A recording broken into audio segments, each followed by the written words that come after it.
नमस्कार दोस्तों, मैं आचार्य अरुण कुमार दीक्षित स्वागत करता हूं आप सभी का अपने YouTube चैनल भव्य ज्योतिष में। दोस्तों, आज की इस वीडियो में हम चर्चा करेंगे अमला योग के बारे में कि अमला योग क्या होता है, कैसे बनता है, किस प्रकार से कार्य करता है और एक उदाहरण कुंडली के माध्यम से इस योग को समझने की कोशिश करेंगे। देखिएगा, अमला योग में पैदा हुआ व्यक्ति समाज में लोकप्रियता, कीर्ति और यश प्राप्त करता है। ऐसे व्यक्ति का समाज में नाम होता है, लोकप्रियता बढ़ती है, यश बढ़ता है तथा नाम यश कीर्ति को दिलवाने वाला होता है अमला योग।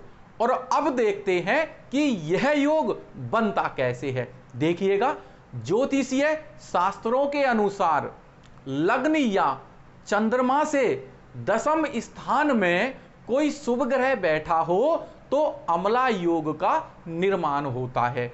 यहां पर दो बातें सामने आई। पहली, लग्न से दशम या फिर चंद्रमा से दशम स्थान में कोई शुभ ग्रह बैठा हो तो अमला योग का निर्माण होता है।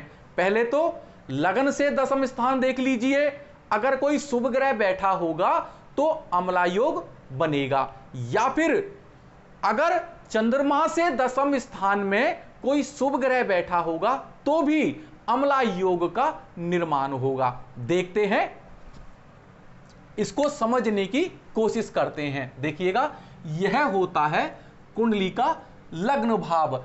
अब लग्न से दशम 1 2 3 4 5 6 7 8 9 10, यह है दशम स्थान। अर्थात लग्न को शामिल करते हुए हमने 10 गिना तो दशम स्थान यह आया। अगर दशम स्थान में कोई शुभ ग्रह बैठा होगा तो अमला योग का निर्माण होगा। या फिर चंद्रमा से दशम, तो आप अपनी जन्म पत्रिका में यह देखिए कि चंद्र महाराज कहां बैठे हैं और जिस भाव में बैठे हैं चंद्र महाराज को शामिल करते हुए 10 तक गिनिए। अगर चंद्र महाराज से दशम स्थान में कोई शुभ ग्रह बैठा हो तो भी अमला योग का निर्माण होता है। तो हमने यहां पर आपको बताया, लग्न या चंद्रमा से दशम स्थान में कोई शुभ ग्रह बैठा होगा तो अमला योग का निर्माण होगा।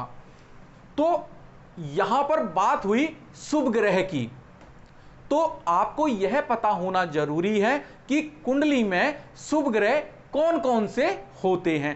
सबसे पहले गुरु महाराज नैसर्गिक रूप से शुभ ग्रह माने जाते हैं। उसके बाद शुक्र महाराज भी नैसर्गिक रूप से शुभ ग्रह माने जाते हैं। उसके बाद बुध महाराज तथा चंद्र महाराज कंडीशनल हैं, जैसे कि अकेले बुध महाराज शुभ माने जाते हैं, किसी शुभ ग्रह के साथ बैठे हो तो भी शुभ माने जाते हैं। यदि किसी अशुभ ग्रह के साथ बुध महाराज बैठे हो तो अशुभ माने जाएंगे। उसके बाद चंद्र महाराज शुक्ल पक्ष की अष्टमी से लेकर कृष्ण पक्ष की सप्तमी तक पक्ष बली होते हैं, शुभ माने जाते हैं। यह हमने बात करी शुभ ग्रहों की। अब बात करते हैं, इस योग में कहा गया है कि लग्न या चंद्रमा से दशम स्थान में कोई शुभ ग्रह बैठा हो, तो दशम स्थान का महत्व देखते हैं। देखिएगा, कुंडली का दशम स्थान केंद्र स्थान होता है और केंद्र में भी सर्वोबली केंद्र स्थान है। तो ज्योतिषीय नियम के अनुसार किसी भाव या ग्रह से दशम स्थान में बैठा हुआ ग्रह उस भाव या उस ग्रह पर अपना केंद्रीय प्रभाव रखता है, जिससे कि वह दशम स्थान में बैठा हुआ है। यह केंद्रीय प्रभाव शुभ या अशुभ हो सकता है, जैसा कि ग्रह बैठा होगा। इसको समझने की कोशिश करते हैं। देखिएगा, यह लग्न स्थान है। अगर लग्न से दशम स्थान में कोई शुभ ग्रह बैठा होगा तो यह लग्न से दशम स्थान में शुभ ग्रह बैठा है, लग्न से केंद्र में शुभ ग्रह बैठा है, तो अपने केंद्रीय प्रभाव की वजह से लग्न पर अपना प्रभाव रखेगा, क्योंकि लग्न और दशम स्थान आपस में एक दूसरे से केंद्र में है, क्योंकि 1 4 7 10 केंद्र स्थान होते हैं। तो दशम स्थान में अगर कोई शुभ ग्रह होगा तो लग्न पर अपना पूर्ण शुभ प्रभाव रखेगा। उसी प्रकार से चंद्रमा से भी अगर कोई ग्रह दशम स्थान होगा तो चंद्रमा पर अपना पूर्ण केंद्रीय प्रभाव डालेगा, और एक शुभ ग्रह होगा तो शुभ प्रभाव डालेगा। इसी प्रकार से दशम स्थान में बैठने का महत्व होता है। अब हम इस योग को इस उदाहरण कुंडली के द्वारा समझने की कोशिश करते हैं। देखिएगा, आप यहां पे देखिएगा, इस कुंडली में अम्ला योग बना हुआ है। सबसे पहले लग्न से देखते हैं कि लग्न से दशम स्थान में कोई शुभ ग्रह बैठा हो तो अम्ला योग का निर्माण होता है। यह है लग्न भाव। तो लग्न से दशम देखिए, 1 2 3 4 5 6 7 8 9 10।